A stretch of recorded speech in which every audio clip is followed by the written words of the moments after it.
Here's a question for you that's guaranteed to get you an argument down at the pub. What is the world's coolest rare motorcycle? Now think about it, coolest and rarest.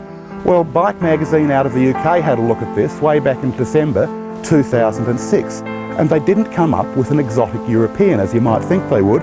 They picked something Japanese from 1993.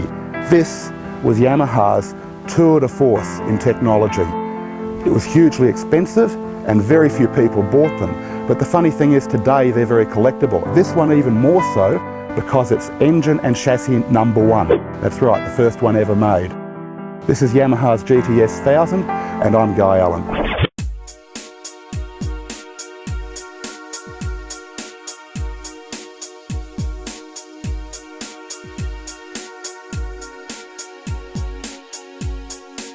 One of the controversial things about this motorcycle was actually the engine. It was out of Yamaha's FZR1000 and it's actually their top performing 5-valve per cylinder sports engine.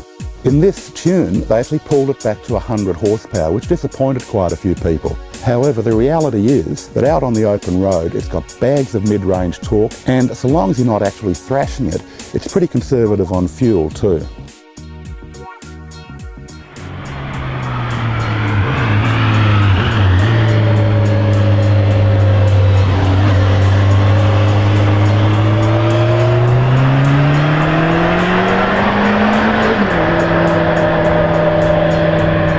The real centerpiece for this motorcycle is this, the RAD front end. Now RAD stands for Rationally Advanced Design, and it was developed by a character called James Parker out of the US. He tried it on a couple of bikes himself and then he convinced Yamaha to license it from him.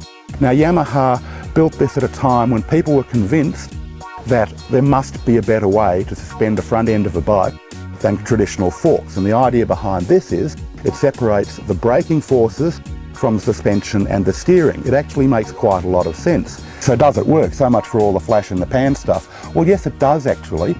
This bike is set up basically as a sports tourer, and if anything it leans on the side of touring, so it steers pretty slow. But what it is remarkable for is it's incredibly stable through a bumpy corner. Almost nothing is going to knock it offline.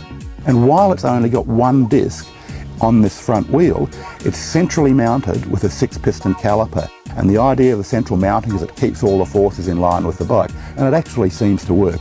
This did actually have a bit of promise. As something to look after, there's really no gimmicks or tricks to it.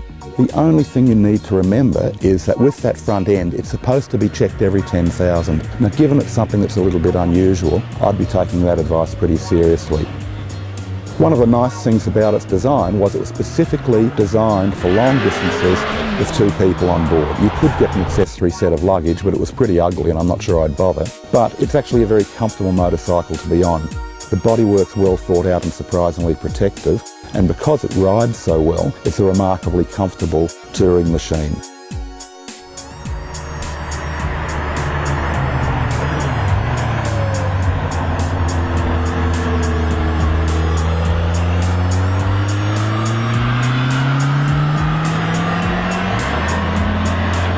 Look, I could talk about this bike all day, really, trust me I could.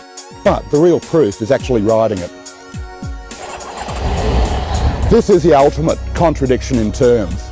It's a reliable classic that you can use day to day. Japanese reliability and something a bit interesting. They don't come on the market all that often, but I have to say if you spot one, I'd be awfully tempted to grab it. We'll see you out there on the road.